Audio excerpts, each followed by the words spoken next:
celebration of Samhain.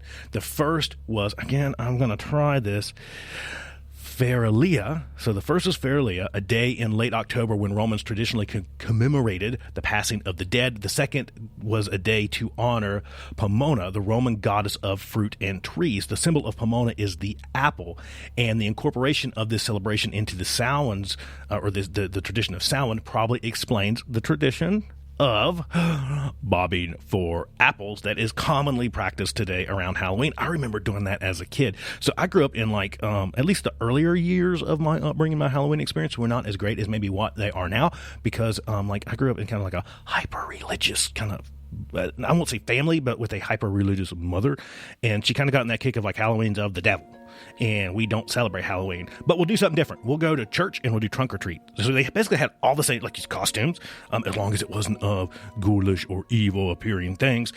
They had like pie eating contests. They had like musical chairs. They had candy, and they had bobbing for. They had all the same stuff, different name. They're taking it back. They're taking it back for the Jesus, right? And and that was fun. Don't get me wrong, that was fun. But I didn't really get like the creepy crawly experience of Halloween until probably like, a little bit closer to like 10. But just part of the experience. Just part of the experience. But it was still fun. It was still a blast. And I say that because that's where my first memory of bobbing for apples comes from. I'm like, okay, this is like child waterboarding. Because you're like, I'm not getting out here with a fucking apple. I will die. I will drown in this stupid metal bucket until I'm not being that kid that doesn't get an apple. But side rant aside, on May 13th, 609 AD, Pope Boniface one of the popes, dedicated the Pantheon in Rome in honor of all Christian martyrs, and the Catholic Feast of All Martyrs' Day was established in the Western Church. Pope Gregory III later expanded the festival to include all saints as well as martyrs, and moved the observance from May the 13th to November the 1st. By the 9th century, the influence of Christianity had spread into Celtic lands, where it gradually began to blend with those older Celtic rites, those older kind of traditions. In 1000 AD, the church made November 2nd All Souls Day, a day to honor the dead. It's widely believed today that the church was attempting to replace the Celtic Festival of the Dead with a related church-sanctioned holiday.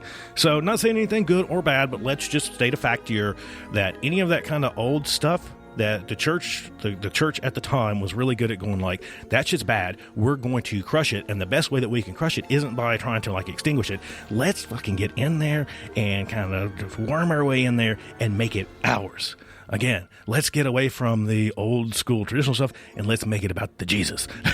That was kind of their strategy, and it worked. It really did. A lot of that stuff really blended in together. All Souls Day was celebrated similarly to Samhain with big bonfires, parades, dressing up in costumes, saints, angels, devils.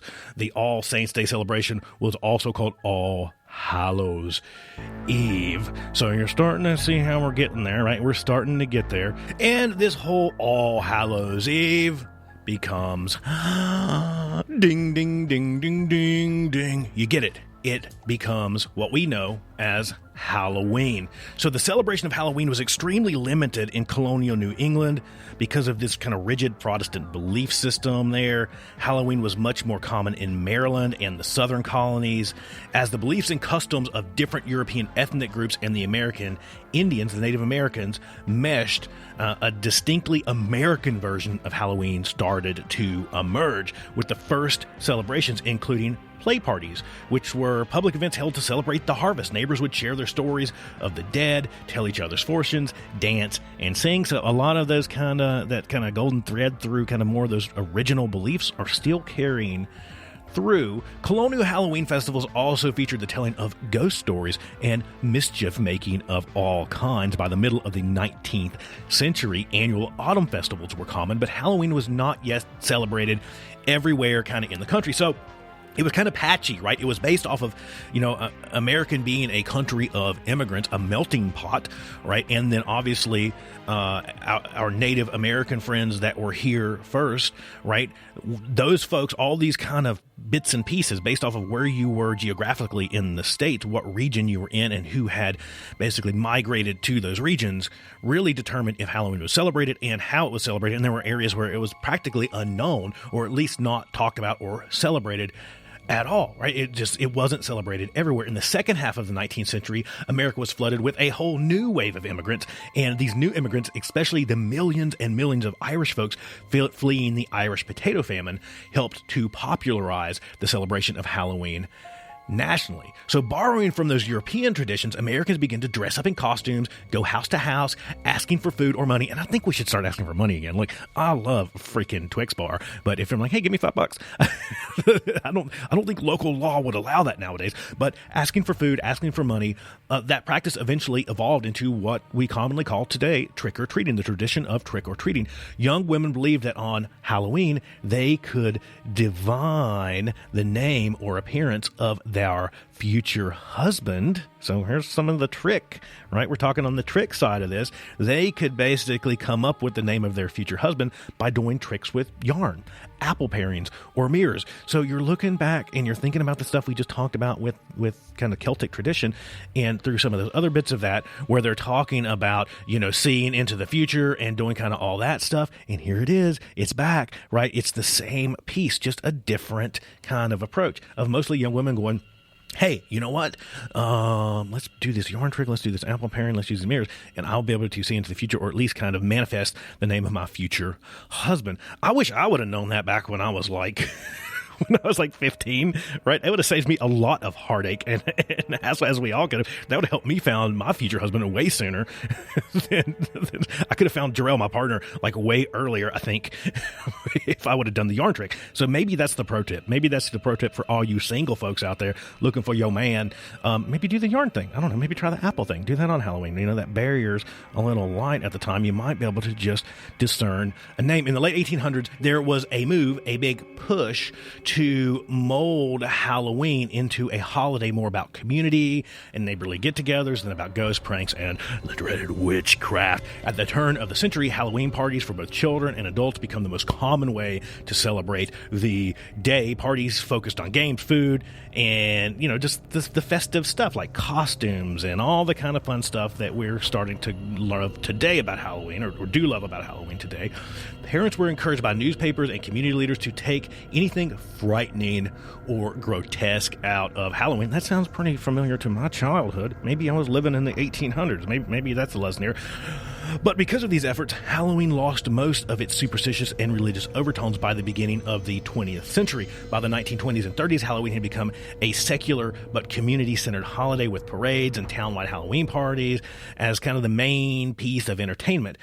Despite the best efforts of many schools and communities, vandalism began to plague some of the celebrations in many communities during this time. You can't take the mischief out of Halloween. It probably only gets worse if you try to. By the 1950s, town leaders had successfully limited vandalism, and Halloween had evolved into a holiday directed mainly at the young. Due to the high numbers of young children during the 50s, the baby boom, parties moved from town civic centers into classrooms or homes where they could be easily accommodated, like the kids could be more easily accommodated. Between the 1920s and 50s, the centuries-old practice of trick-or-treating was also revived. So trick-or-treating was a relatively inexpensive way for an entire community to share Halloween together. It's literally bringing people together, and we're kind of doing that community lovey-dovey thing.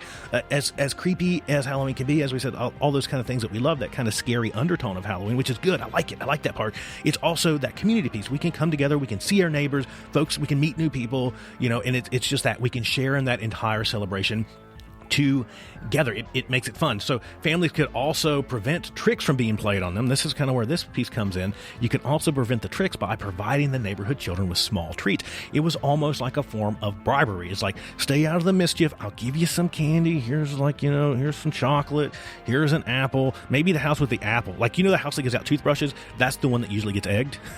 So keep your bribe game strong with the young ones. They'll remember that as they near high school age. They're like, that's the house that's got the good candy. Nobody fucks with the house that's got the good candy. So it was a form of bribery as well to keep the tricks from being played. So this is how the American tradition was born, and it's continued to grow on and on and on and on and on today into a massive, massive industry. And then you also have all these kind of Halloween movies that spurred from that. We know all of these things. I mean, we talk about these movies a ton. We won't dive down that rabbit hole a lot, but you have all this other kind of stuff that stems from Halloween. And as we said, Halloween has always been a holiday that's filled with mystery. I think that's probably the right word, mystery. It's more mysterious. It's got that kind of mysterious and a little scary undertone, but it's always full of mystery, magic, and superstition. As we said, it started with kind of the Celtic traditions, got roughed up by the church and a couple other inputs there, and then eventually, there you go. We have modern day Halloween born, but along with that came a lot of superstition. So all through the different bits and pieces, of history, little bits of superstition were added to that. A lot of stuff from the Middle Ages, like avoiding crossing paths with black cats because it would bring you bad luck. So you see black cats used often, within Halloween tradition. We try not to walk under ladders for a lot of the same reason. The superstition is believed to come from ancient Egyptians who believed that triangles were sacred. So you're looking at the ladder, it's a triangle, right? You're not supposed to walk under those triangles, and it's even used as kind of a cautionary tale because like ladders are like leaning usually and probably not good. It's probably fairly unsafe to walk under one of those. And around Halloween, especially around Halloween, the breaking of mirrors, stepping on cracks in the road, spilling salt, all of those kind of superstitions that are almost ingrained in our DNA. From our ancestors, and maybe that's it. Maybe the barrier that we're talking about getting thinner is that. Maybe it's not so much the dead. Here comes Sam's theoretical view of Halloween.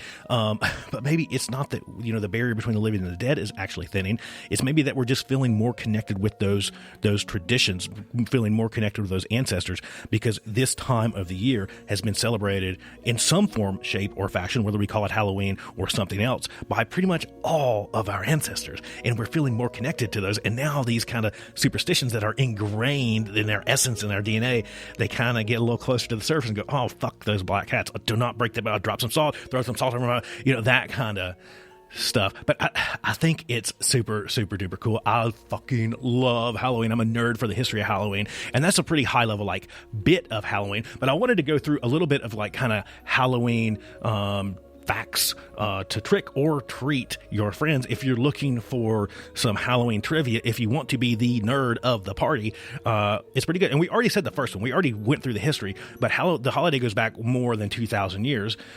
Trick-or-treating has actually existed since the medieval times, so we talked a little bit about, kind of the more modern bits of trick-or-treating, but back then it was known as guising in Scotland and Ireland. Young people dressed up as costumes, asked for food or money, as we said, and in exchange, they would give them a song or a poem or other tricks. Again, bribe them well. As we said today, it's morphed into what we know as modern day trick-or-treating. We talked about this fact as well, that Halloween rituals used to involve finding a husband. Again, that pro tip.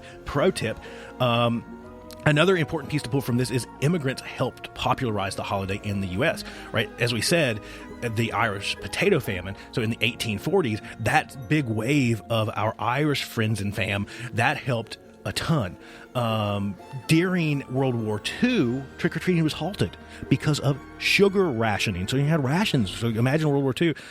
Maybe that's where some of the other kind of items that we're not so fond of now comes from.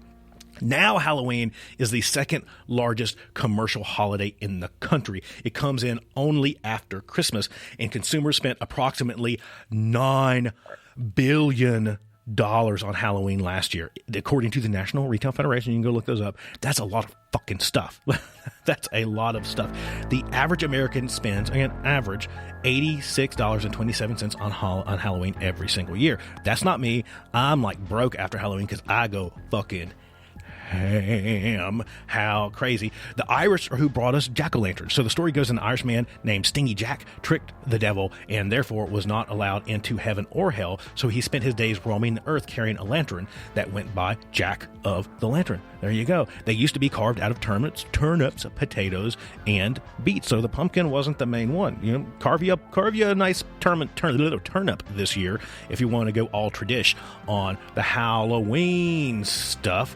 Yeah, I think just so much cool stuff. There's just so many cool facts to talk about. Like this one, I like this one. Illinois produces up to 5 times more pumpkins than any other state. So Illinois is killing it on the Halloween game. Candy corn, and this is one of those things where it's like, I don't know, candy corn, like every year you try it and it's like, okay, it's not as great as I remember.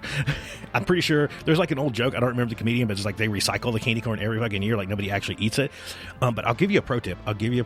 Take some candy corn, or take the one that's like mixed, like the candy corn with like the little candy corn pumpkins in it. Throw that in a bowl. Get you a bag of that. Throw that in a bowl. Take you a bag